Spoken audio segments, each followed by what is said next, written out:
waan salaam dhamaan saaxiibada ku xiran janaalkeena aad ayaan idinkaga mahadcelinaa sida wanaagsan aad ula socotaan muuqaaladan bartan soo dhigo soo dhawaada saaxiibayaal maanta waxaan rabaa inaan idin wadaago xoggaan kaga hadli doono gabar lagu magacaabo Zaira Wazim taasoo ka mid ah gabdhihii ama atirshadii ka xamaran jiray Bollywoodka inkastoo gabadhan ay iska dhaaftay fanka ama aflaam jilista sabab la xiriira diinteeda islaamka dartiis ayana fanka Hindiya isaga baxday marka la eego gabadhan lagu magacaabo Zaira Wazim iyadoo aad u daayar oo 19 jir ah ayana iskaga dhaaftay ama iskaga baxday fanka Hindiya hadda waxaan la wadaagi doonaa xogii xaqiiqooyin u gaar gabadhan lagu magacaabo Zaira Wazim balse intaan ugu gudagelin muuqaalkayga waxaan ka codsanaynaa janaalka soo birto subscribe saarto haddii uu muuqaalku cajab geliyo like inoo saar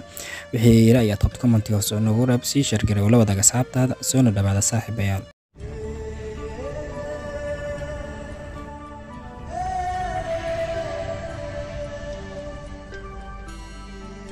gabadha lagu magacaabo Zaira Wazim waxay dhalatay 23 Oktoobar sanadii 2000 ayay dhalatay da'deedu waxa weeyaan 21 jir waxay ku dhalatay magaalo yar ama xaafad yar oo lagu magacaabo Howell downtown oo ka tirsan gobolkaasi Kashmir ee dalka India markaan eegno gabadhaani familkeeda ama aabaheed waxa lagu magacaabo Sahid Wazim sidoo kale dhanka hooyadan waxa lagu magacaabo Zarqa Wazim gabadhan waxa la dhashay hal wiilka oo lagu magacaabo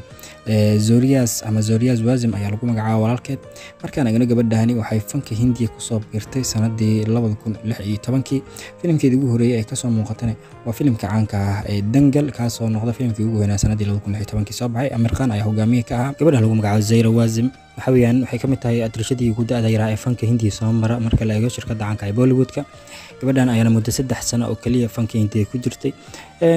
Hindiya ama fanka Hindiya waa iska dhaaftay sabab la xiriirta diinteeda islaamka maadaama ay tahay qof muslimad ah waliba diinteeda ku adag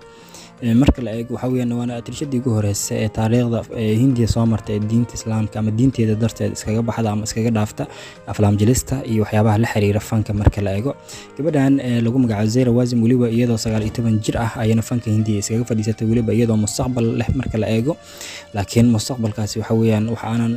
birito aanan sii jirin weeyaan oo adduunyada waa laga tagayaa taas ayay xasuusnaatay marka la eego gabadha lagu magacaabo Zaira Wazim iyadoona dhooreysa ama ilaalinaysa sharafteeda ama sharafta diinteeda darteed ayana fanka Hindiya iskaga baxday waxayna ku dhawaaqday sanadii 2019 inay iskaga baxday gabi ahaanba aflaam jilista iyo waliba waxyaabaha qoseeya fanka marka la eego gabadhan markaan eegno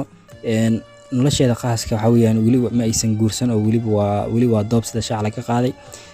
sawirkeeda ugu dambeeyayna waxay soo dhigtay barteeda Instagram-ka sanadii 2001 iyo 20kii dabayaaqadeeda ayayna soo dhigtay inkastoo social media gabadhaani ay iskaga baxdaba xatir marka la eego isticmaalkiisa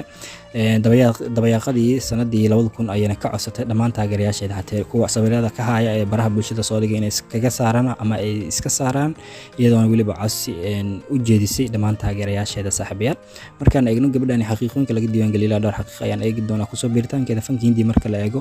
filimkeedii ugu horeeyay waa filimka Dangal oo Amir Khan hogaamiyaha ka ahaa laakiin waxa la sheegay inta filimkaasi shaqadiisa la gudagelin ka hor 6 bilood ama muddo 6 bilooda waxay degneed ama ay ku sugnayd Amir Khan gurigiisa iyada iyo sidoo kale gabadha filimkaasi Dangal qaybta kale ahayd Fatima Sana Sheikh gabadha lagu magacaabo ana muddo 6 bilood ku sugnaa ama degnaa guriga jilaaga caanka Amir Khan xaqiiqooyin kale gabadhan laga diiwaan geliyay waxa kamid ah waxa la leeyahay gabadhani waxa iyadoo aad u daayar la siiyay oo international waliba qaybta caruurta la siiyay oo lagu magacaabo ama warmintaas waxa lagu magacaabaa National Child Award waxaana la siiyaa caruurta 5 sano ilaa 18 sano jir inta u dhaxaysa caruurta ahi ayaana la siiyaa oo waliba ka qayb qaata marka la eego jilinka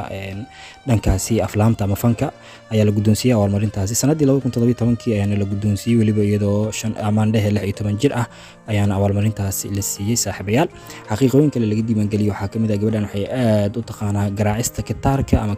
gitaarka sida loo garaacay aad u taqaanaa sida shaac laga qaaday gabadhan lagu magacaabo Zaira Wazim saaxiibayaal